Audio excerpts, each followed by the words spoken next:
Good afternoon, folks. This is the Real Life Real Estate Investing Show, where we talk about real life real estate situations, where we bring you real life real estate solutions.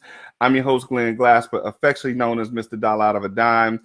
And today's show is very, very special to me because not only do we have an awesome guest today, we actually, as a matter of fact, had a guest who got everything started with me.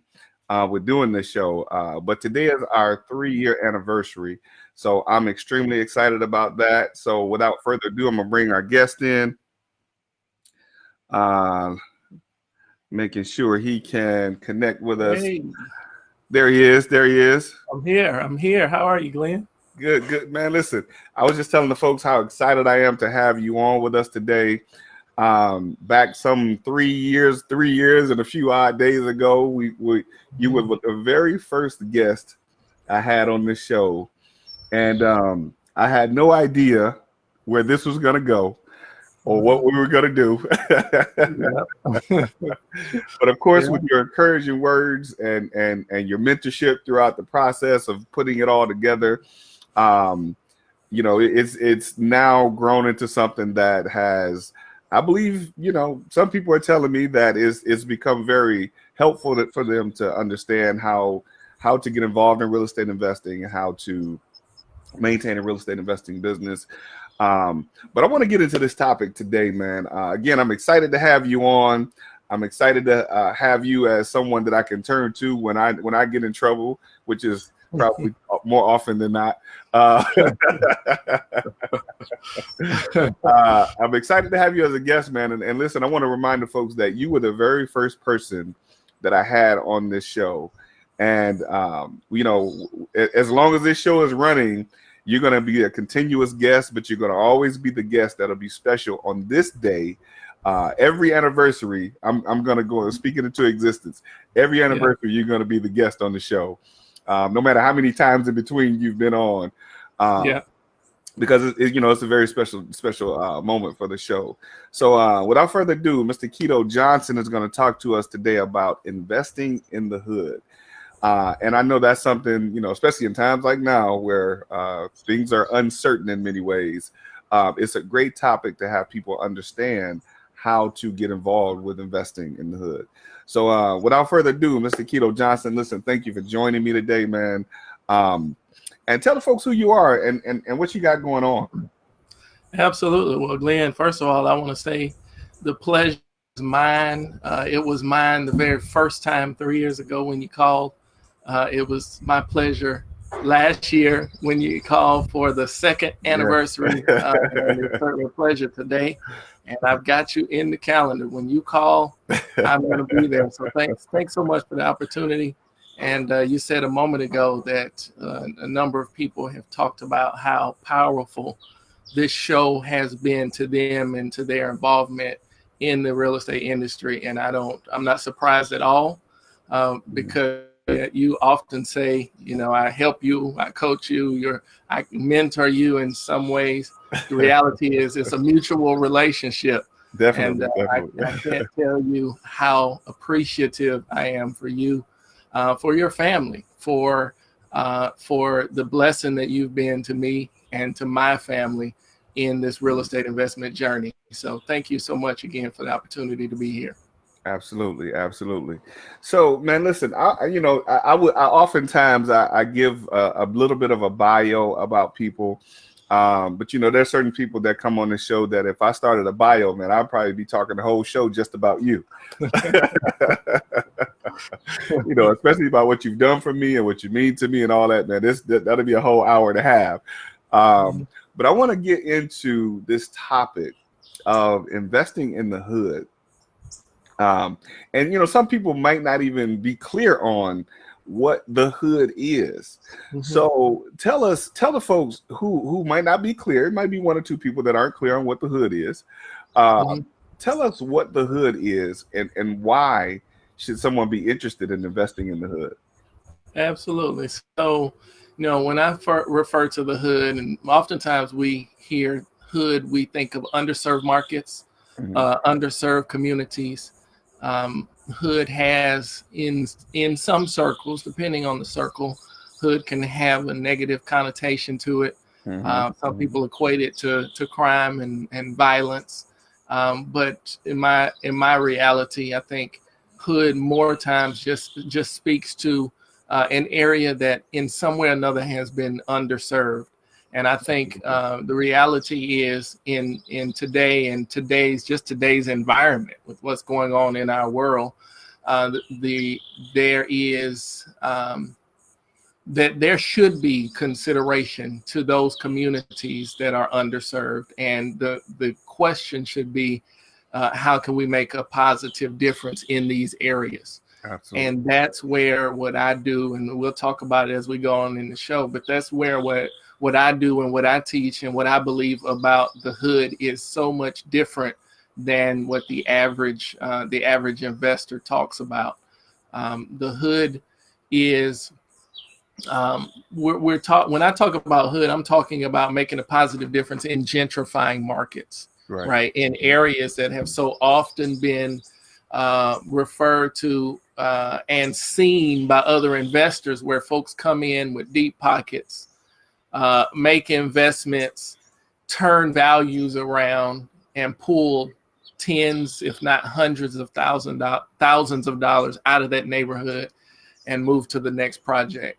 But hopefully today we'll get an opportunity to talk about how that does not have to be our approach, how we can go in the hood and make some money, but at the same time, and for me, more importantly, make a difference.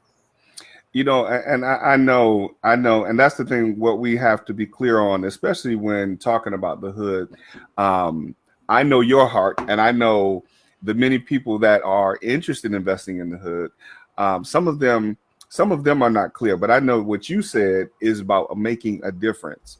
And that's one of, I think, the biggest misconceptions when people hear the hood. They don't understand that although it could, you know, in many ways it's an underserved area, but there are several people that are in these areas. I was one of them. You know, I was one of them. That if there was just some way to see that things could be better right in those areas, you know, we would contribute to helping it get better. Yeah. You know, so you know, by all means, you know, I definitely appreciate you bringing this to light and you know, continuously shedding some light on how to help these underserved areas. So as far as investing in the hood now, and of course we're talking about real estate investing. You know, some people think investing in the hood is just giving money. I don't personally think that that's just a solution. Right. But when we talk about investing in the hood, as far as real estate, how do we get into that? What are some of the steps that we take to get involved in something like that? Yeah. Well, let me answer that question by first giving you a little bit of my backdrop. So, you know, we're now kind of dealing with COVID-19 and being quarantined and cities being shut down and people losing jobs and, you know, all of that stuff. And someone recently asked me how this is different from what we saw in 2007, 2008. My story is back in 08, really 07, I thought I was on top of the world. I owned 17 properties. I had some cash flow. I had just moved into the house of my dreams, just giving birth to our second child. Like everything seemed to be going great, right? And then 08 came, and I went from 17 properties to 15 to 11. Woke up one day, and those 11 became 7. And I'm praying and fasting, and something's not working because those 7 became 5. Right. And when it was all said and done, I was left standing with 2 properties, right? Wow. And those 2 properties were the house I lived in that I refused to lose, right? And then the house that my grandfather, that my dad was born in, that my grandfather left to me. 2 properties that I absolutely refused to lose, but everything else was gone. And I woke up and I felt like a failure. I finally understood for the first time in my life what depression meant, what depression looked like.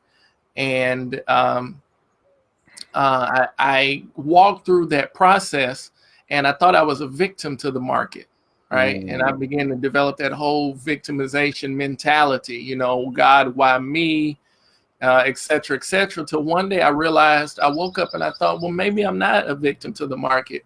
Maybe this is God's way of trying to teach me something. Maybe this is an opportunity for me to learn something. And so that's what I did. I went on this path of learning, and then I began to change the questions I asked myself. So as opposed to saying, God, why me? I began to say, God, what can I do differently next time? Right? What can I learn from this experience so that I can be bigger and better going forward? And ultimately, as God's calling on my life would have it, not just so that I could be bigger and better, but so that I could help other people not have to go through what I went through. Right? Yeah. And so fast forward to today, and this COVID situation going on. Somebody asked me recently, you know, on a scale from 1 to 10, how concerned are you about your real estate portfolio and the current market, in the current market? On a scale from 1 to 10, 10 being the worst concern. And I said, you said 1 to 10, is 0 an option? Right. Because the reality is I'm not concerned at all. Right. I'm not concerned because of what I learned and applied from 2008 and going through that situation. Absolutely. Going through that situation, I came out and I realized I was over leveraged. I was investing in the wrong markets. I did not have a coach on my side. I'd made a lot of huge mistakes, and the biggest of which was being in properties over leveraged with very little to minimal cash flow. Wow. At the same time, all of the areas I was investing completely in the suburbs. Now, some people will still only invest in the suburbs. That's fine. But my calling is to the inner city. My calling is to the inner city. My calling is to providing affordable housing. My calling is to assist and partner with organizations or programs like subsidized housing and Atlanta Housing Authority and Grady Hospital, et cetera, et cetera. Right. So with that having been said, and with that being a focus now, the properties that I have, the cash flow that I have, which by the way is more than I had in 2008, which by the way is a lot more cash flow than I had in 2008, that is secure for me because the first of the month, like him or not, Donald Trump deposits money into my bank account for my subsidized housing tenants, right? So you get stimulus checks every month, huh? Stimulus checks every month. And so that is one of the things that I think when we look at making a difference in the inner city, in the hood, I mentioned earlier, I'm not a flipper. I have flipped. Flipped. I've done my share of flips. As a matter of fact, on your first show, we were sitting in one of my flips. We're sitting in one of your flips. That's right. Sitting in one of my flips. And as quiet as it's told, Glenn, that was the first over 6-figure flip that I had. At the closing table, I got a check for $103,000. Wow. Right. So I've been in that world of flipping, but I personally don't believe that now is the market to flip in. And so if you subscribe to the HGTV phenomena, right, you know, you go in the neighborhood, you buy it for $10,000, you put $20,000 in it and sell it for $800,000. That's not what I'm talking about. I'm talking about going into the neighborhood, capitalizing on the comparable sales that the HGTV folks got around the corner. Right. And then pulling cash out, keeping the asset. Because that's what Robert Kiyosaki told us to do. Everybody says I'm in real estate because of Rich Dad Poor Dad, but everybody wholesaling. Well, Robert Kiyosaki didn't say nothing about wholesaling in his book. Real talk.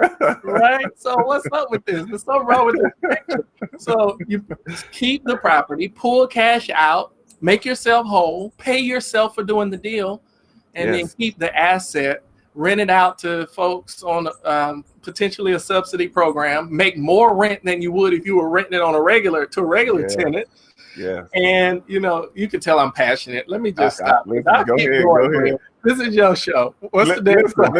Let me first do this. Because I know you're passionate about what you're saying and what you're doing. And listen, that's why I love you. But I want to make sure folks understand who you are. Right. Okay. I want to make sure people are clear on why they should be paying attention to what you're saying. Like, this is not like you talked about your history from the prior to '08 and all the, but people don't really, there might be one or two people that watch this that might not know who you are. So let me make sure people are clear on why they should be paying attention to who you are. I mean, you 20 plus years in this business. Yeah. So like, you probably were younger than some of the people. You were probably fresh out of high school doing real estate. Right. So I want to make sure people have a clear background. Your background, the things that you've accomplished, and we're talking over 1,000 transactions. Kind of give some people some context of who Kito Johnson is. Like I said, I could tell them, but you could probably package it better than I can, because I'll be talking about you all day. Yeah, okay. So kind of give some folks some context of who you are and the things that you've accomplished. And of course I can second it all because I'm pretty familiar with it. So tell the folks who you are and the things that you've done and why they should be paying attention to what you're saying. So you're right, and you're kind of right out of high school. I got involved in the industry. It was the book Rich Dad Poor Dad that is responsible in a lot of ways. So I grew up around construction, entrepreneurship. My father's a retired contractor. And so I always had a leaning toward entrepreneurship. At the same time, I always had a passion toward real estate for whatever reason. I remember being 16 years old and getting my license to drive. And while my friends were going to Underground Atlanta, which I think they're trying to revive now, but my friends were driving to Underground Atlanta and Six Flags and hanging out at the mall and going to the movies, I was driving through new construction neighborhoods, looking at the houses, walking through, dreaming about one day living in such a place and owning that type of property, etc. So I've always been passionate about construction and passionate about real estate. So at the age of 20, preparing to get married, I began to look for a place to move into. I never wanted to rent. I don't know why. I never saw myself as renting a place. And so I moved from my parents' house into a house of my own. That particular house that I bought needed a lot of work, but I wasn't afraid of the work because I had the construction experience. Right. So I bought this house, put the work in it. After renovating the house, I'm living there for about a year and a half with my new family. And I'm flipping through the TV station and I come across Oprah. Oprah has a guy named Robert Kiyosaki sitting on her sofa. I went out and bought the book, read it from cover to cover, and thought, wow, maybe I can do this. Right. 2 weeks later, I am in Kroger and I meet this guy who is a real estate agent and investor. I don't know why we started talking. He told me his story. I said, hey, I just read this book called Rich Dad Poor Dad. He said, Kito, if you want me to help you become an investor, he said, we can start with the house you live in. He said, you let me rent it. He said, you let me sell you your next property and I will rent out the one you live in for you for free. And I'll manage the tenant if you let me represent you on your purchase. Wow. Long story short, I took him up on that offer. And I began to move about every 2 years. I'd buy another house, move, turn the last one into an investment property. And that put me on a pattern to where I was doing that every couple of years.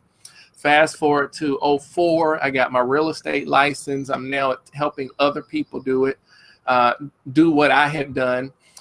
From that point until now, just in the last few years, we've crossed the mark of having been involved in over 1,000 transactions. Wow. My team has done over $250 million in real estate just in the last few years.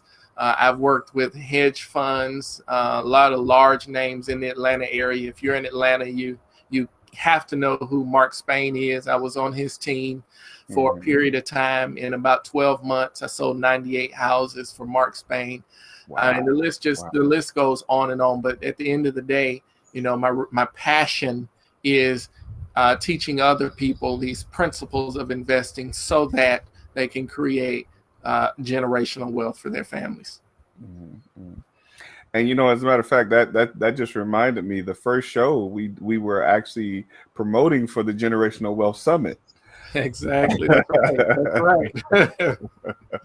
Definitely. Mhm. Yeah. So listen, thank you, man. I want to make sure you that, like I said, that's very important. People need to really understand the context of who you are so they can get an understanding of why you're so passionate about what you do. Yeah. Um, because I mean, you've done some amazing stuff, and especially at a young age. You said preparing to get married at 20 years old. Man, I was still trying to figure out who I was at 20 years old. Yeah. Yeah. So now back to investing in the hood. Mhm. Um, so you kind of give us a little bit of an idea of how that process can go, but you said that Mr. President gives you a check every month or checks every Mhm. month. Mhm. How is that? How does that come together? How do you get the government to pay you on a monthly basis? So I participate very heavily in the City of Atlanta Housing Authority's subsidized housing program.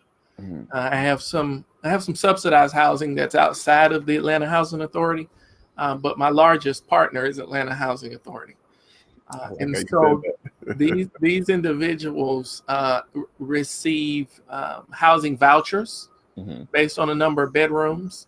And so whenever I have a property that's available for rent, in fact, I renovate to their standards. Mhm. When I do that, my houses more times than not are rented before they're finished. I have a duplex that I'll finish when I get back in town, Right. Friday or Monday of next week. But they're both already rented. Applications on them, everything submitted to the housing authority. They're ready to go. So there's a lot of individuals. Last I heard in Atlanta, there were 29,000, and it's like this Wow. all over the country. But there were Right. 29,000 people who had vouchers for subsidized rent, where the government will pay a huge portion, if not all, of their rent Mhm. based on their current income or disability status. At 29,000 folks got vouchers that are looking for a place to stay. Wow. And so that's how for us on the first of the month we get those direct deposits, because I have a one I have one house that rents for like almost $1,700 a month. Mhm. That tenant pays zero. Wow. I have Wow. some houses. The most I have a tenant pay is $475 a month. I have quite a few tenants that pay zero. One lady pays $6. One lady pays $32. But I absolutely love it. And usually the first thing people say is, "Oh man, you don't want to rent to those people. They tear up your house." Right?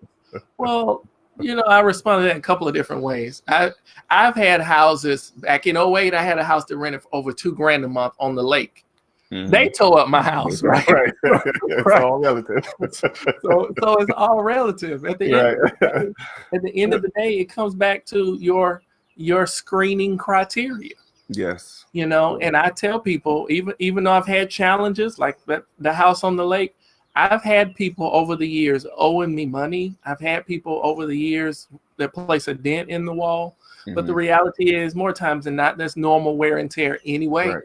I Mhm. don't have any tenant horror stories. I don't have anybody to skip town owing me multiple thousands of dollars. Mhm. And I relate that or equate that to, one, how I screen my tenants, and two, how direct and firm I am. If Right. your rent's not paid on the 1st, you got to the 5th.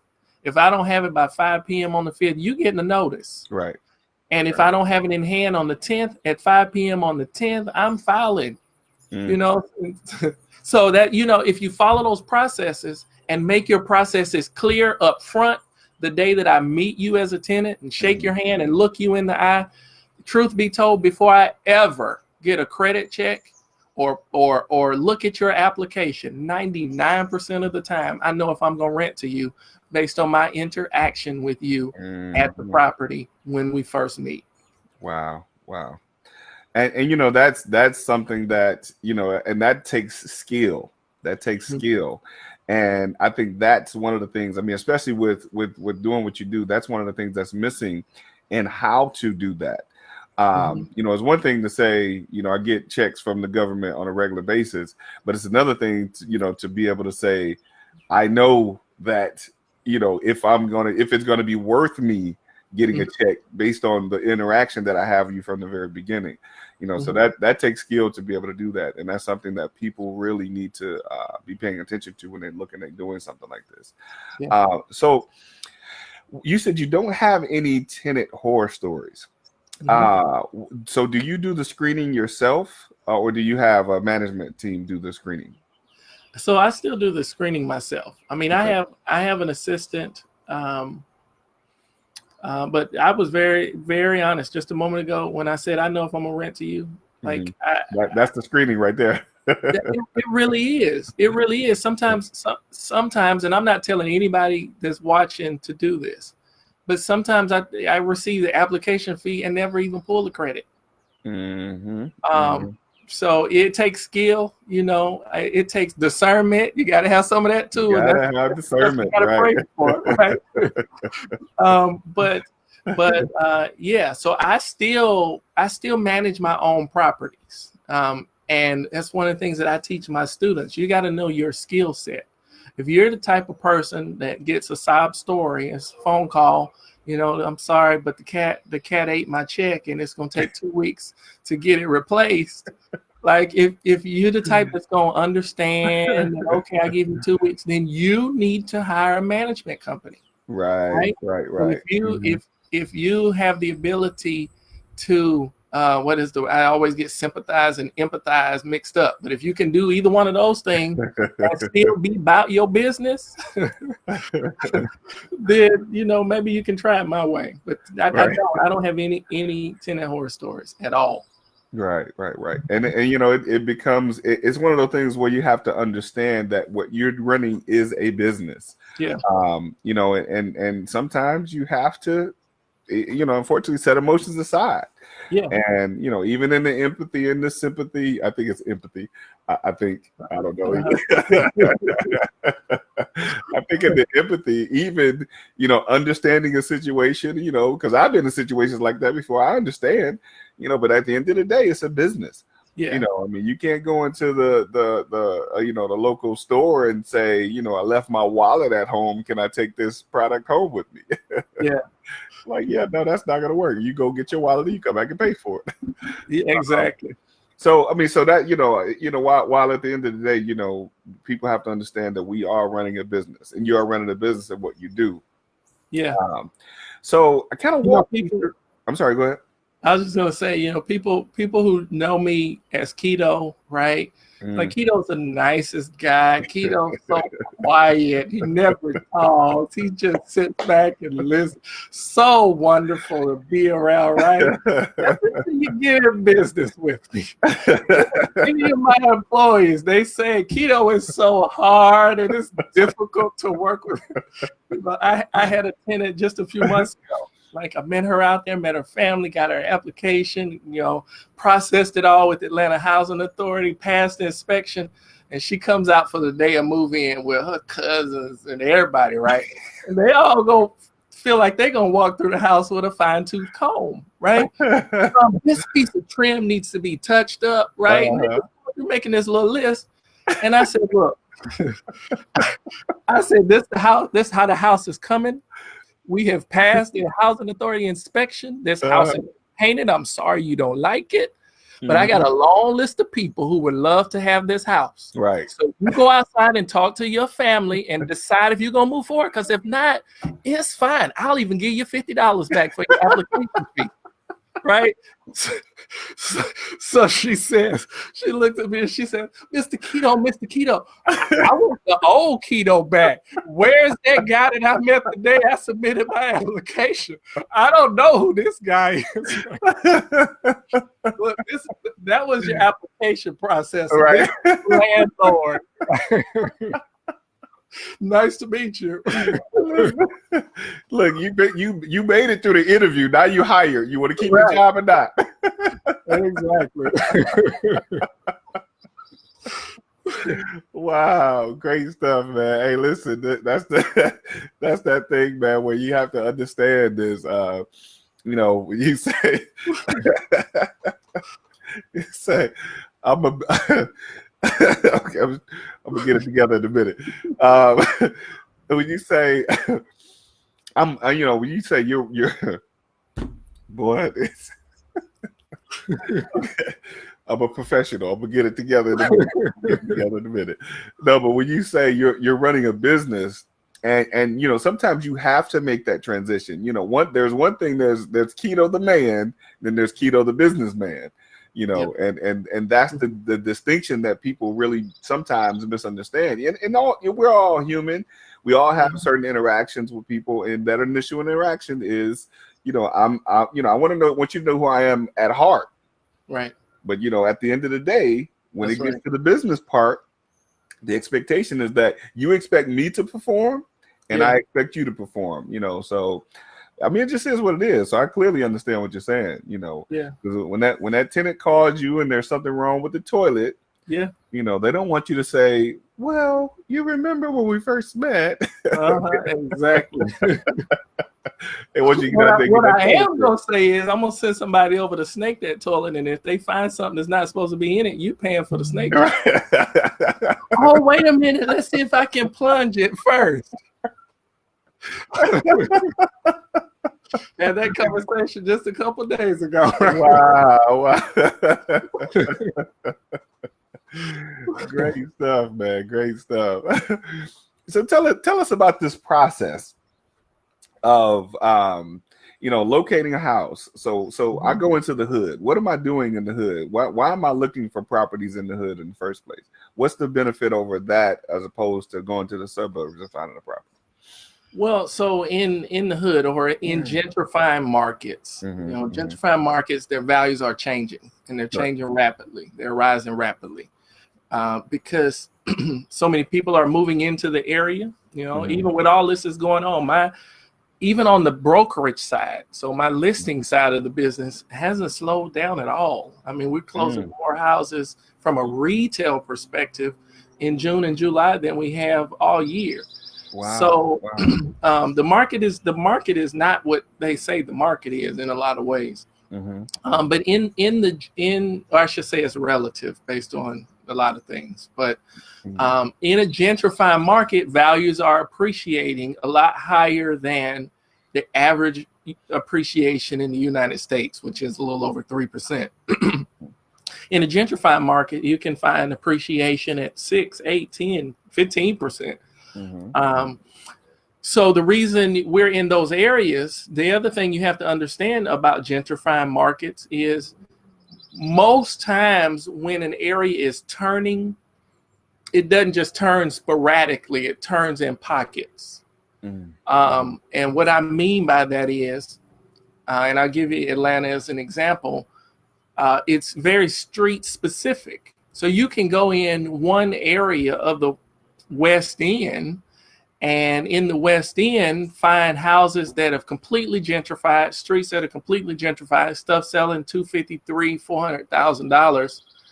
But just 2 streets over or 3 streets over, those are still not so desirable yet, right? Because investors hadn't begun to come down that street yet. Well, the way that benefits us as individuals who invest in the hood, who are buying to hold, well, when you buy that house, you're still getting great discounts because that street hasn't changed yet. It's not as desirable. Right. You're getting great discounts. You go in and you renovate it. Well, when we get to the step of the process where we're refinancing, and when the appraiser comes out to give value, he has to use comparable sales, sales, which means if your house is renovated, he has to value your house next to the renovated house. Wow. Well, if nothing else on that street is renovated, where does he have to go? Or she have to go 2, 3 streets over till they find the next renovated house. Right. So the house that sold for $300,000 is the one that is now going to be your comp, even though you're over here on this depressed or not so desirable street. Absolutely. And so that's how when you walk through my system of investing in the hood, we show you how to find those streets so that you can capitalize on the values, and how to renovate the property in such a way that the appraiser is forced to use those comparable sales from the renovated house. So that's what's going to give you a bang for your buck and allow you to pull back out your cash. Okay. So the process is, it sounds like what people are familiar with, are more commonly known as the BRRRR method in a sense. Yeah, you know, and I'm gonna sue somebody. Okay, go ahead. No, honestly, I had done this. I had walked through this process, and I had never heard of the BRRRR method, right? So I put together this system, and I said, you know, this is Kito's PR 5-step system. We're gonna purchase the property. We're gonna renovate it. And after we renovate it, we're gonna rent it out. Then we're gonna refinance it. Then we're gonna rinse and repeat, right? And I'm up teaching this in one of my investing in the hood classes, and somebody raised their hand and said, "That's the BRRRR." I said, "The what?" It said the BRRRR. You buy it? I said, I never heard of the BRRRR. So as far as I'm concerned, nobody told me anything about the BRRRR. I came up with the PR5. Okay? Right. But yeah, now that I know what the BRRRR is, it's essentially the same process with the addition of concentration and focus in the hood. So you know that's where my heart is.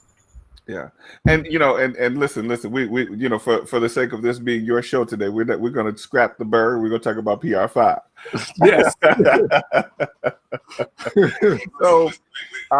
So now we go into the neighborhoods and we find the houses that are, I guess, a little more, distressed in a sense. And we purchase those houses. Now, are we renovating these houses to the standard of the other houses that are appraised on a higher value, or are we doing a kind of a rent ready type of rehab?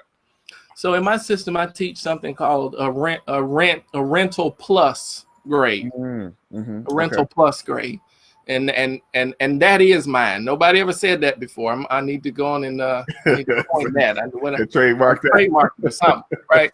I call it the rental plus grade. So it's not quite rental grade, because if you go complete rental grade, then you're gonna get some bumps when it comes to the appraisal, right?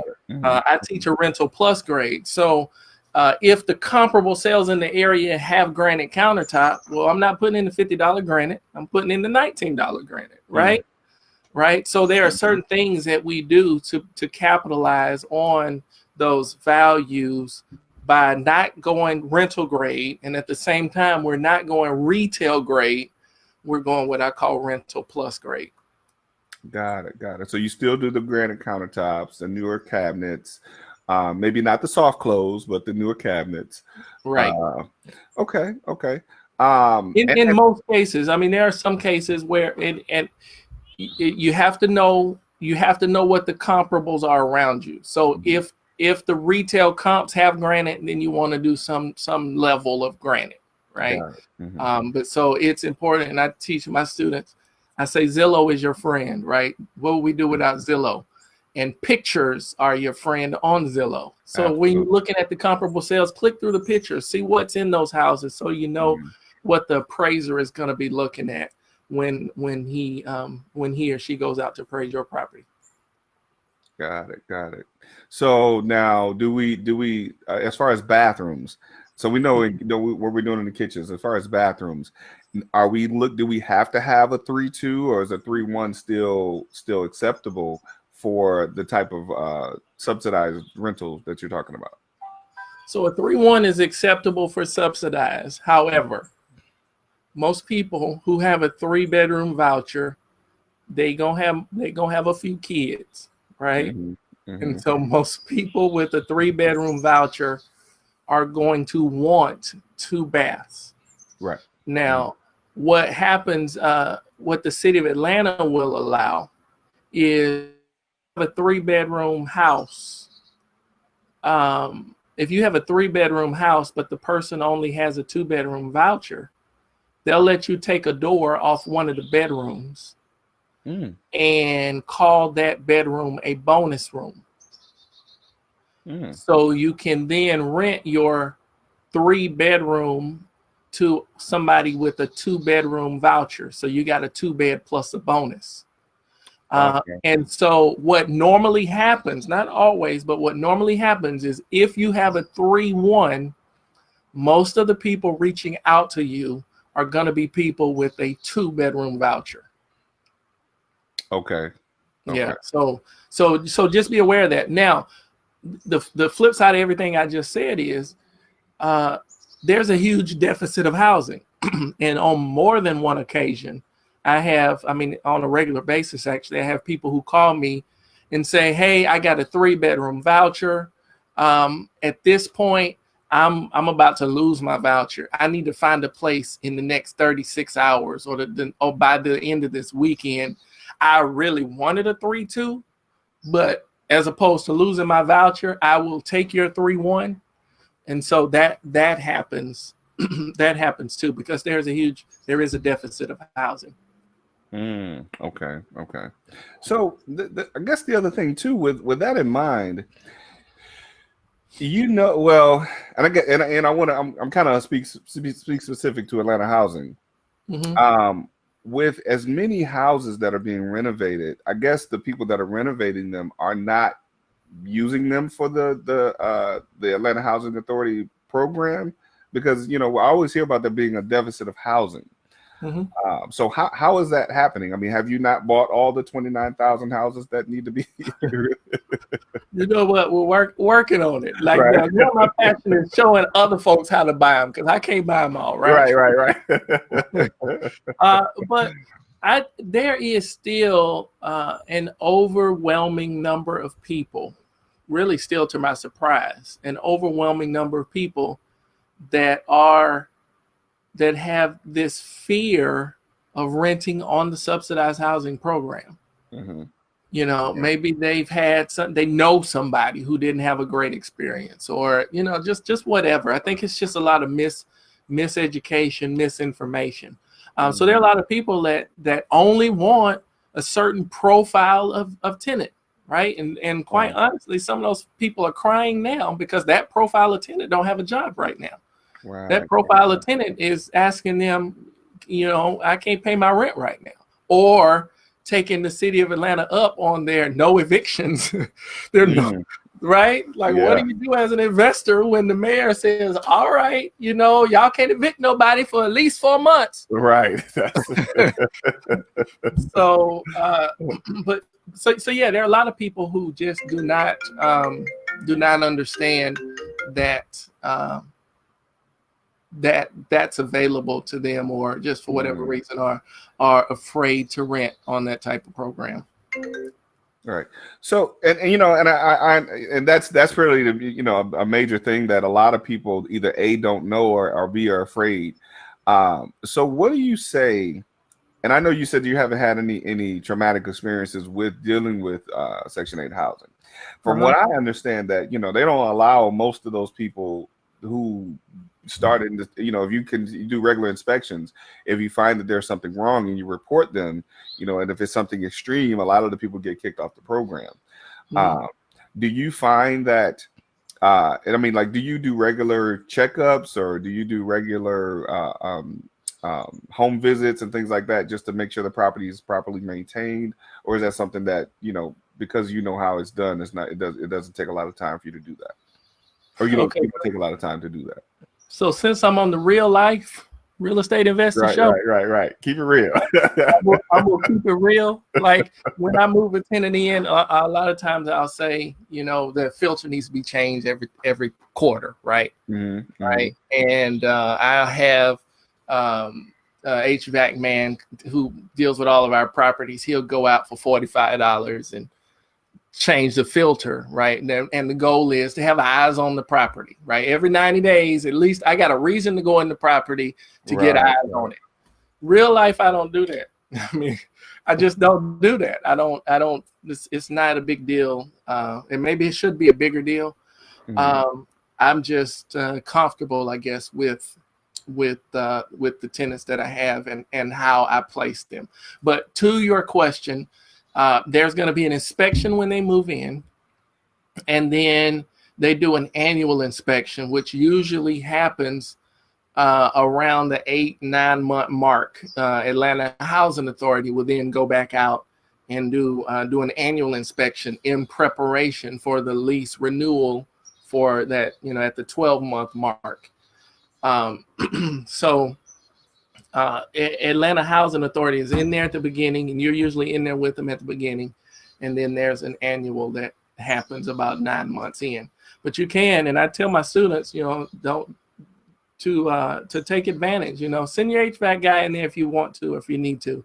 But that's certainly something that you can do. Look, I had, and when you think about it, I was having this conversation with another pretty seasoned investor about a month and a half ago. He had a property that he had renovated, and he was ready to start subsidizing. He had not done it before, but he'd been hearing me talk about it. So he said, I'm gonna start subsidizing. And he had a 3-bedroom. And he said, man, everybody I talked to with the 3-bedroom voucher, they got like 4 kids, and I don't want all the 4 kids. And I'm being selective. And his house 2 months later is still vacant. Wow. Because he's selective. Wow. Right? When it could have been rented 2 months ago. Right? He's been super selective. And I said, bruh, I said, you can look at this one or two ways, right? The first thing you can say is you lost 2 months rent being selective. The other thing is this. At the end of the day, what's the worst a kid can do? Like, unless you just got some unruly kid that, whatever, right? But more times than not, what are they going to do? Right on the wall, maybe a hole here and there. When your tenant moves out, you got to repaint anyway. Right.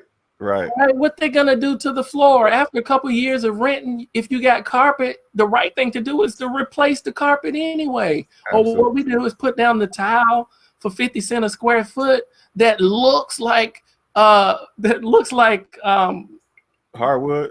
It looks like hardwood. Yeah. Like, just go in and put a new $400 piece of tile down. Who cares? Right. And I talked to him a week later. He said, I got somebody getting ready to move in. He said, listen, like, he said, you know what I thought? I was like, what's the worst they could do to my house? And I'm like, bro, you forgot who told you that? By the Twilight Zone, all right, you can own it as if it's your own. So no matter. Let's just get people in some housing. That's the goal.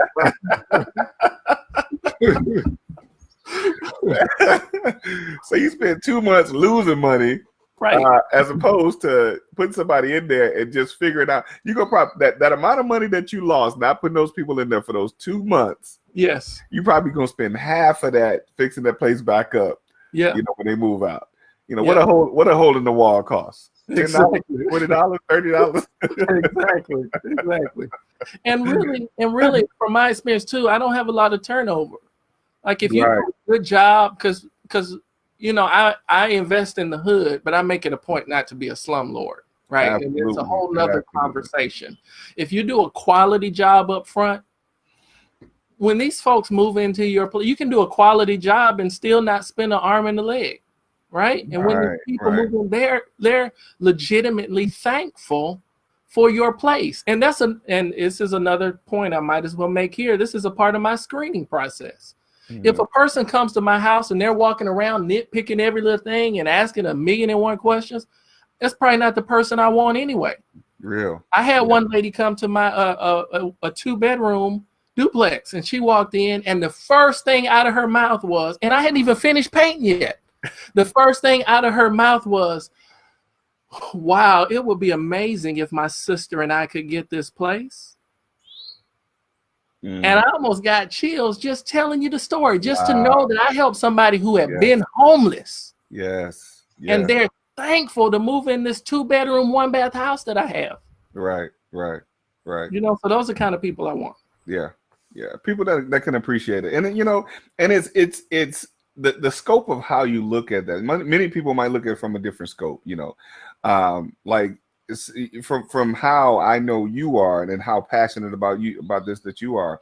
I know you look at it from a standpoint of, wow, I've been able to provide a service for someone. I've been able to help someone.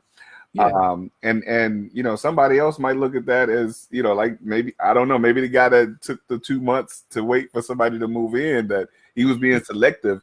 He wanted somebody to, I guess, over appreciate what he was giving them, as opposed to looking at it, the ability to be able to serve somebody.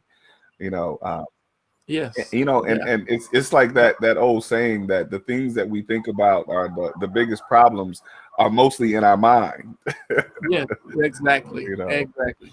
Hmm. I want to give a shout out to Tim Harvey. Tim Harvey says, "Happy anniversary! Thank you very much, sir, for joining us today." Hey, Tim. Uh, and then we had a question earlier. Kurt Tucker asked. He asked, "How many properties?" What was the question? Let me make sure I got it right. Ask Kito if he minds sharing with us how many properties he owns.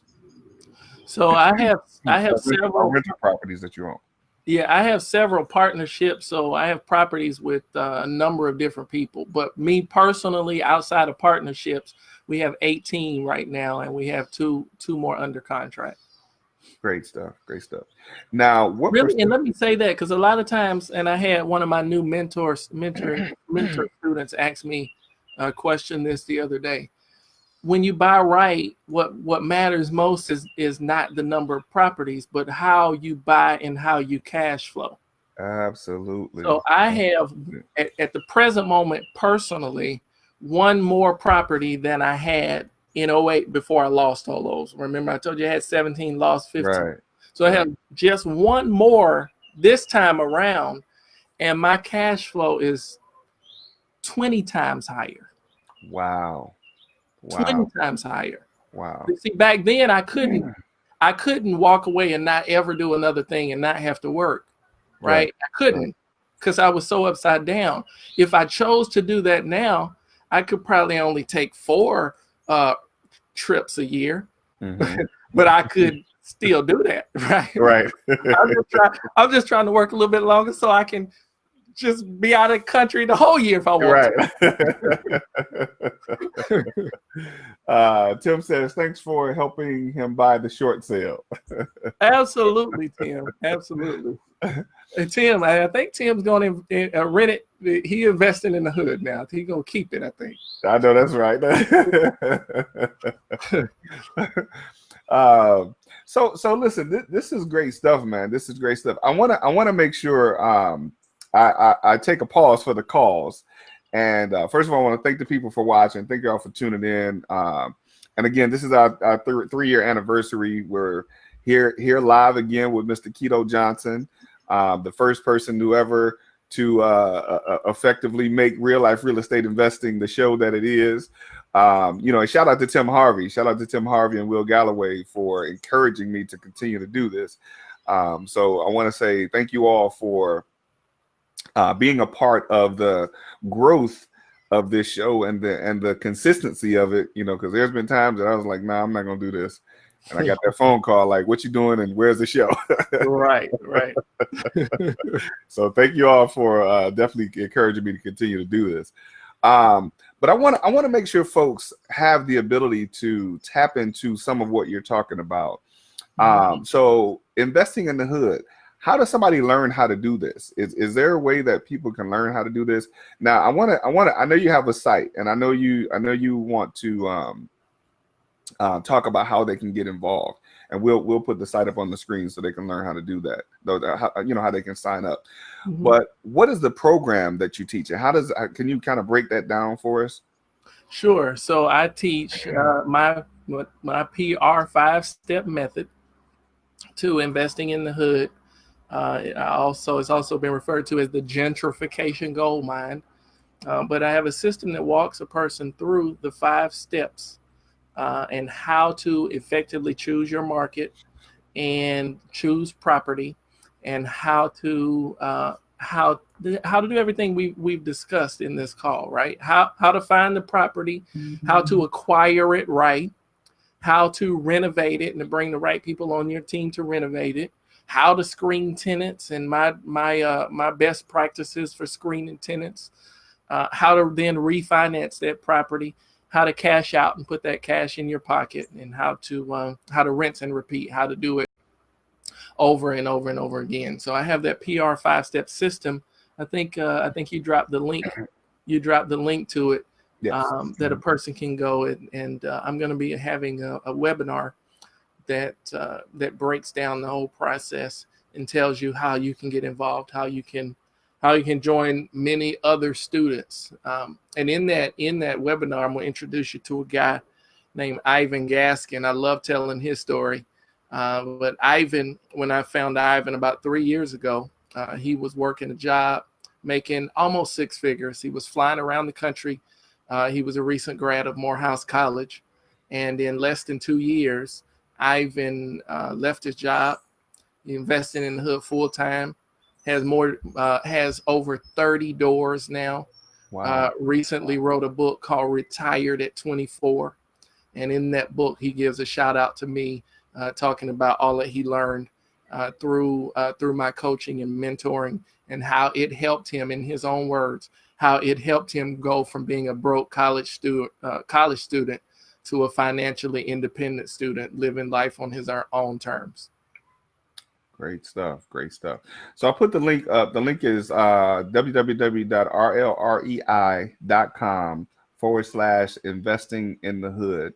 For the people that are watching on Instagram, because you probably can't, I'm sure you can't see these screens. So rlrei.com/investing in the hood. That's how you can get signed up for that program. And actually, that's where they can actually watch the webinar, get signed up for the webinar to watch that, right? Yes, that's right. That's right. I see the link in Facebook. Make sure you all put spell out investing in the hood. It looks like the word "in" is missing there. Uh-oh. Did we do that wrong? But what I see on the screen is correct. Oh, okay. After the / investing in the hood, all one word. Oh, that's right. Yeah. I don't know who wrote that. I don't either. These VAs, man, we love them. We love them. Let me make sure that gets done right. So while we're doing this, if you, okay, I see what happened. If you were to say to somebody that is looking at this program today and that is interested in getting started in investing in the hood.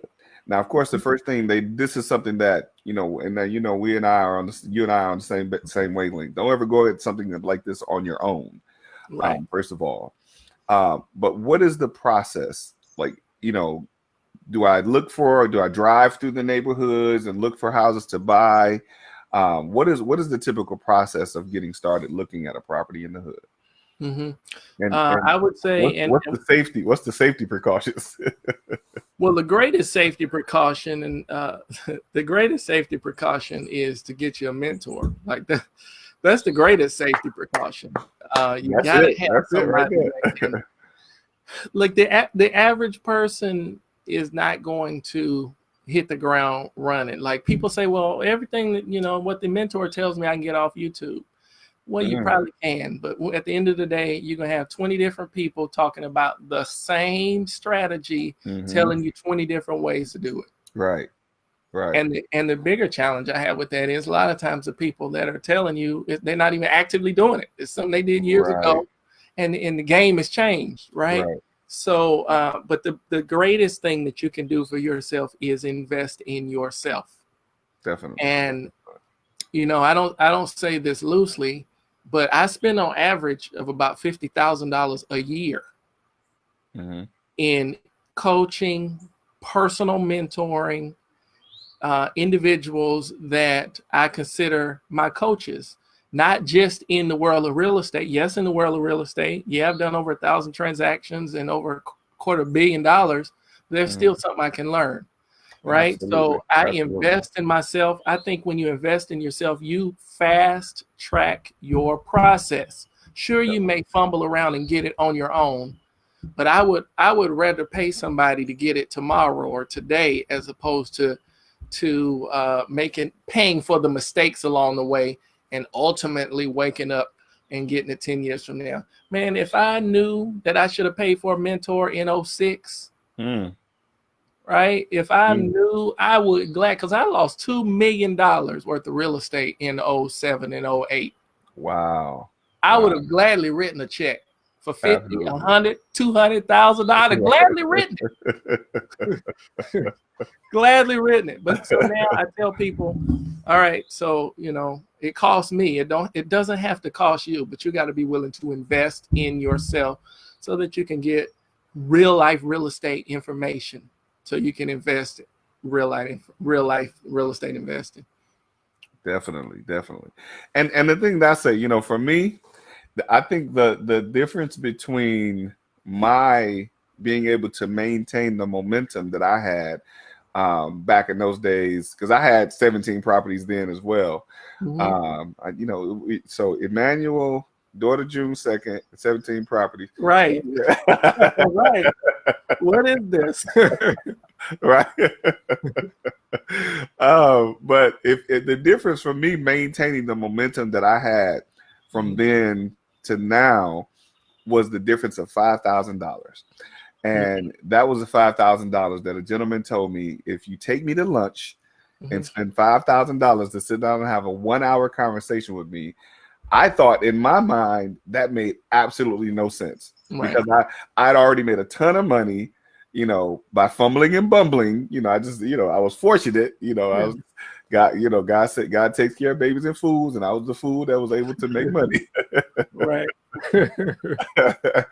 And it would have made a difference of me just investing in that mentorship.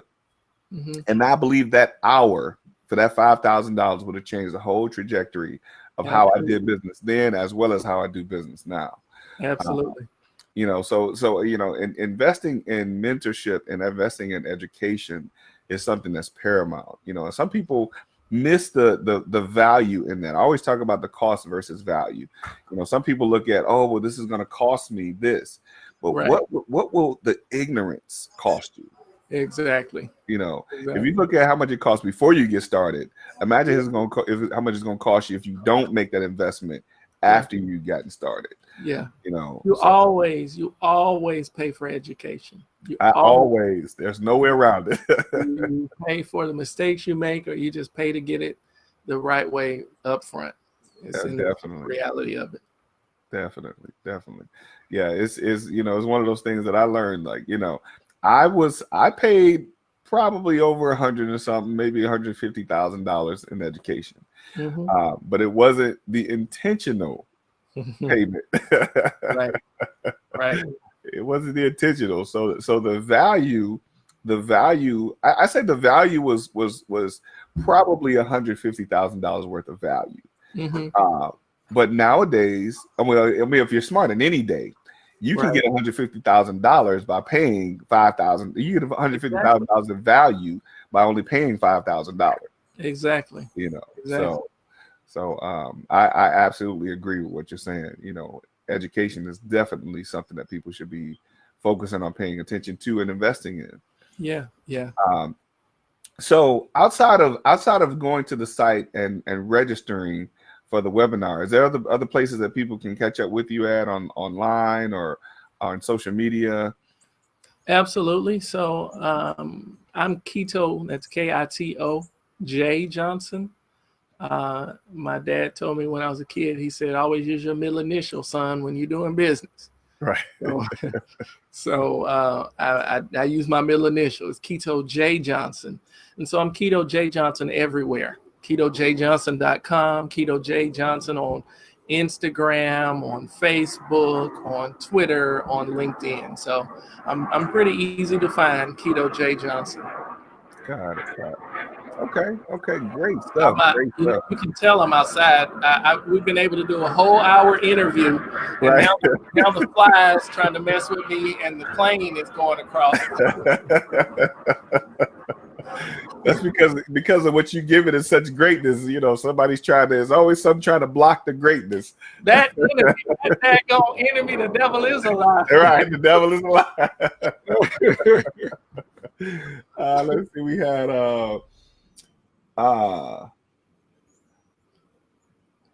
he said, Tim says, let's see what he says. He says,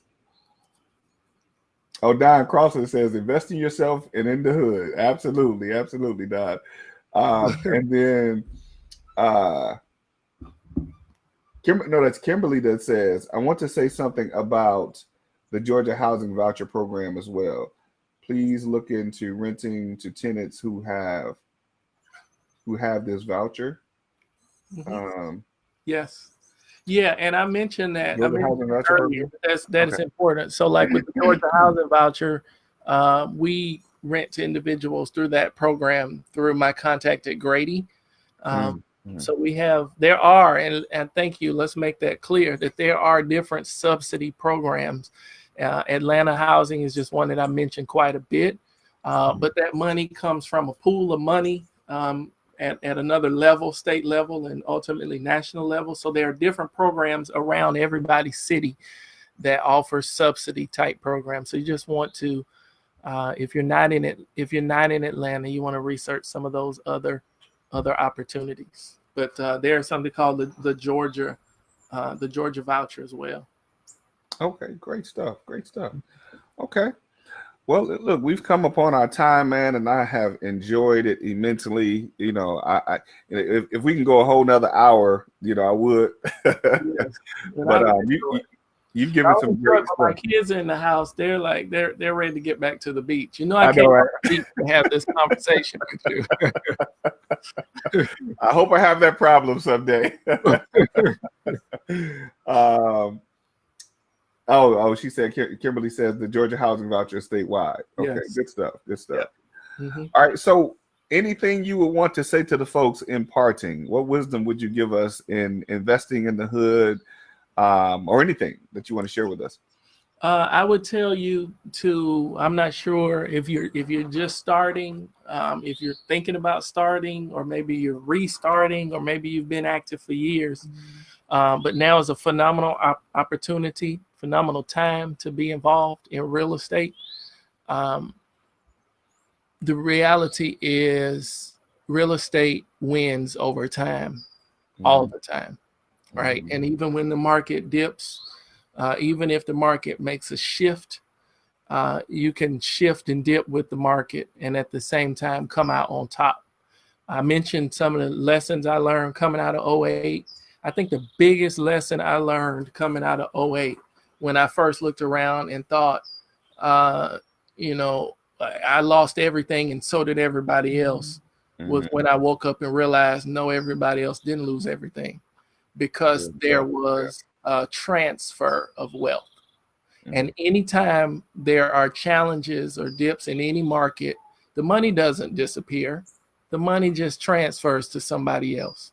And Right. so we have to put ourselves in a position to where we're on the right side of the transfer. And the way you get on the right side of the transfer is to make sure that you get the proper education, the proper mentorship, and the proper support, so that you can do just like my son's getting ready to do. He wants to go ride some waves, right? Mhm. And so when you understand that real estate investing is just like riding waves, a good surfer knows what to do when the tide is high and what Mhm. to do when the tide is low. So get yourself educated in this real estate investment game so that you know what strategy to apply when the tide is high and what strategy to apply when the tide is not so high. And if you do that, you will win time and time and time again. And that's why I exist. That's why Glenn exists. That's why this program is here. Definitely. That's why this show is here for you, because we want to see you win. Thank you. Thank you Thank for you. the Thank opportunity. you. Thank you. Thank you. Thank you very much, sir. Listen, I'm gonna have to go back and take some notes on all of what you said. But great stuff. Listen, thank you for definitely joining. Thank you for joining us again on the anniversary. And just thank you for being who you are, man. Thank you for your giving spirit. And just thank you for continuously being a mentor to many of us. I know we have an interchangeable experience, but there's so many things, so many nuggets that I get from you. Sometimes I'm watching your videos and reading your emails, and I'm just like, that's some great stuff. And even putting the website together, I sent it to you. Like, what do you think? Yeah, But listen, just thank you for being a part of all of our lives in many ways, my family's life, and just continue to do what you do, and we're here to support you, and just thank you for being on the show again. absolutely. The pleasure has been mine. We appreciate you so much, and have a great rest of the week. Absolutely. Absolutely. Thank you, sir. I look forward to talking to you soon. Yes. This has been the Real Life Real Estate Investing Show, where we talk about real life real estate situations, and we always bring you real life real estate solutions. Have a great day.